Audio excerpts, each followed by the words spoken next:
ಮೊದಲಿಗೆ professor Kiran Gaikwad sir ಅವರು ಕರ್ನಾಟಕ ಕೇಂದ್ರೀಯ ವಿಶ್ವವಿದ್ಯಾಲಯದಲ್ಲಿ ಸಹಾಯಕ ಪ್ರಾಧ್ಯಾಪಕರಾಗಿ 12 ವರ್ಷಗಳಿಂದ ಸೇವೆ ಸಲ್ಲಿಸ್ತಾ ಇದ್ದಾರೆ. ಶಿವಮೊಗ್ಗ ಜಿಲ್ಲೆಯ ಗಾಜನೂರಿನವರು. ಇವರು ಹಿಂದೂ ಹಾಗೆಂದರೇನು, ಕನಕದಾಸರ ಅನುಭಾವಿಕ ಪರಂಪರೆ, ಈ ಎರಡು ಕೃತಿಗಳಂತೆ ಇನ್ನೂ ಅನೇಕ ಕೃತಿಗಳನ್ನು ಬರೆದಿದ್ದಾರೆ. ಕಿರಣ್ ಗಾಯಕವಾಡ್ ಸರ್ ಅವರು ಒಳ್ಳೆಯ ಅಧ್ಯಾಪಕರು, ಬರಹಗಾರರು, ಹೋರಾಟಗಾರರು.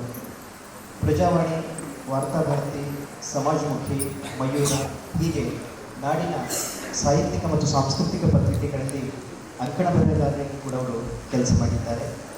ವಾಗ್ಮಿಗಳು ಮತ್ತು ಕರ್ನಾಟಕ ಸರ್ಕಾರದಲ್ಲಿ ಈ ಸಲ ಹಾಗೆ ಪೂಜ್ಯ ಗುರುಬಸವ ಪಟ್ಟದೇವರು ಹೇಳಿದ ಹಾಗೆ ಪಠ್ಯಕ್ರಮ ರಚನೆ ಸಮಿತಿಯ ಸದಸ್ಯರಲ್ಲಿ ಅವರು ಕೂಡ ಒಬ್ಬರಾಗಿದ್ದರು ಮತ್ತು ಬಸವಣ್ಣನವರ ಚರಿತ್ರೆಗೆ ಹೆಚ್ಚು ಫೋಕಸ್ ಮಾಡಿ ಭಾಳ ಟ್ರಾನ್ಸ್ಪರೆನ್ಸಿಯಾಗಿ ಅದನ್ನು ಇಟ್ಟಿರ್ತಕ್ಕಂಥವ್ರು. ಈಗ ಪ್ರೊಫೆಸರ್ ಕಿರಣ್ ಗಾಯಕವಾಡ್ ಸರ್ ಅವರು ಅಕ್ಷರ ಸಂತ ಬಸವಲಿಂಗ ಪಟ್ಟದೇವರು ಈ ಕುರಿತು ಉಪನ್ಯಾಸ ಮಾಡಲು ವೇದಿಕೆಗೆ ಬರ್ತಾ ಇದ್ದಾರೆ. ನಾನು ಅವರನ್ನು